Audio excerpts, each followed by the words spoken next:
સુરતના કડોદરા વિસ્તારમાં સીએનજીના વધતા ભાવોના વિરોધમાં થયેલા રિક્ષા ચાલકોના આંદોલનને લઈને હવે મોટા સમાચાર સામે આવ્યા છે। પોલીસની ફરજમાં અડચણ ઊભી કરવી, મહિલા પોલીસ કર્મચારી સાથે ઉદ્ધતાઈભર્યું વર્તન કરવું અને જાહેર શાંતિ ભંગ કરવાના આરોપસર પોલીસે મુખ્ય આરોપી સુજીત પીપલની ધરપકડ કરી છે, જ્યારે તેની સાથે રહેલા અન્ય 4 થી 5 ઇસમોની શોધખોળ શરૂ કરવામાં આવી છે। આજરોજ કડોદરા પોલીસ સ્ટેશન વિસ્તારની અંદર બારડોલી સુરત જે રોડ પાસ થાય છે એની ઉપર કેટલાક લોકો રિક્ષા ચાલકો જે પોતાની રીતે પેસેન્જરોની અવર જવર કરે છે, રિક્ષા ચાલકોને બળજબરીથી રોકાવી પેસેન્જરોને ઉતારી દેવાની ઘટના ઘટેલી, જે બાબતે કોઈ પેસેન્જરે આ લોકોને એમની સાથે બળજબરી કરતા હોય 112માં કોલ કરતા સારોલી પોસ્ટ વિસ્તારમાંથી 112 તાત્કાલિક સ્થળ પર પહોંચેલી અંતરોલી જે બુલેટ ટ્રેન બ્રિજ પાસ થાય છે એની નીચે, ત્યારે આ લોકો આ રીતે ગેરકાયદેસર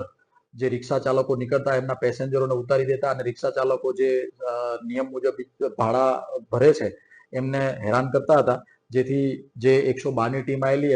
એમને રોકેલા અને એમને કીધેલું કે ભાઈ તમારી કોઈ રજૂઆત હોય તો જે તે યોગ્ય સ્થળે રજૂઆત કરવા એમને સમજ કરેલી, પણ ત્યાં હાજર સુજીત કુમાર નામના એક વ્યક્તિએ આ 112ના કર્મચારીઓ સાથે પણ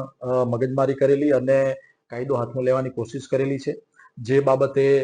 જે રિક્ષાની અંદર પેસેન્જર હતા એમાંથી કેટલાક પેસેન્જરો અત્રે રજૂઆત કરવા આવતા એમાંથી એક પેસેન્જર વિપિનભાઈ પાંડે જે છે એમને ફરિયાદ આપતા તેમની ધોરણસર આ સુજીત તથા એમની સાથે બીજા 5-6 લોકોની વિરુદ્ધ ગુનો રજીસ્ટર્ડ કરવામાં આવ્યો છે, ગેરકાયદેસર અવરોધનો અને ગેરકાયદેસર મંડળી રચી ખોટી રીતે લોકોની અવર જવરમાં રૂકાવટ ઊભી કરવા બાબતનો ગુનો રજીસ્ટર્ડ કરવામાં આવ્યો છે। તેમજ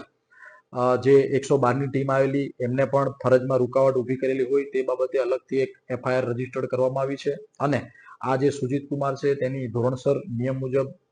અટક કરવામાં આવેલી છે અને આ દિશામાં હાલ તપાસ